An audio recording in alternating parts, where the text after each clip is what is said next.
వర్షాలు అధికంగా వచ్చినా లేక తుఫాన్లు వచ్చినా సముద్రం కాస్త ముందుకు వస్తే చాలు అక్కడ మత్స్యకారులకు కంటిపై కునుకుండదు. ఇంతకీ ఎక్కడ అనుకుంటున్నారా?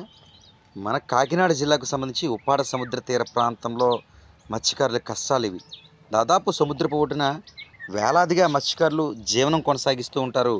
అయితే ఎప్పుడు తుఫాను వచ్చినా వారి నివాసంలోకి సముద్రపు నీరు వచ్చేయడం, అలాంటి సమయంలో తీవ్ర ఇబ్బందులు పడుతున్న పరిస్థితులు వీరికి సదామామూలు అయిపోయిందంటున్నారు.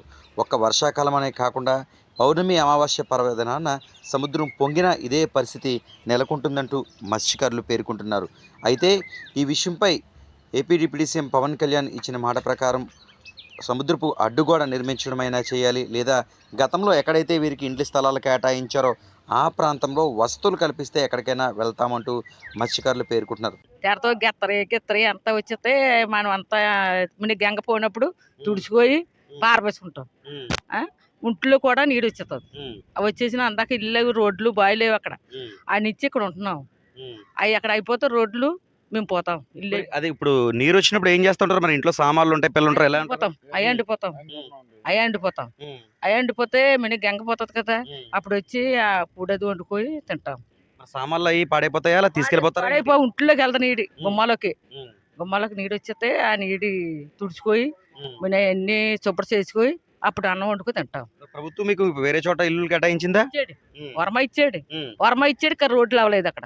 ఆ రోడ్లు అయిపోతే అక్కడ ఆవిడ ఎవరేసేది వంకాయ గీత వేసింది. కరెంట్లు వేసింది. బుడ్లు గిడ్లు ఏవి వేయలేదు, రోడ్లు అవి లేవు. అక్కడ అన్ని శుభ్రం అయిపోతే అక్కడ పోదాం అంటాం. ఒకవేళ గట్టిగానే ఆడిపోతే ఇక్కడే ఉంటాం. ప్రస్తుతం వర్షాకాలం కావడంతో అప్పుడప్పుడు ఈ వర్షపు నీరు నివాసాల్లోకి రావడం వంటి పరిస్థితులు ఎదురవుతున్నాయి. దీంతో మత్స్యకారులు ఇబ్బందులు పడుతున్నారు. ఎలా వస్తుంది అంటే ఎక్కువగా ఏ టైంలో గంగ ఎక్కువగా పొంగుతూ ఉంటది? అది నెలకి ఆవాసకి పుల్లికి వచ్చేస్తుంది. వచ్చేసి మామూలుగా ఇంట్లోనూ ములిపోతాయి, గుమ్మాలు ఎక్కేస్తుంది.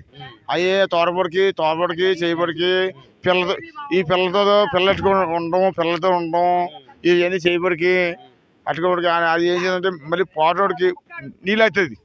నీళ్ళు అప్పటికి అలాగా 1 గంట 2 ఇంకోటి అవుతుంది.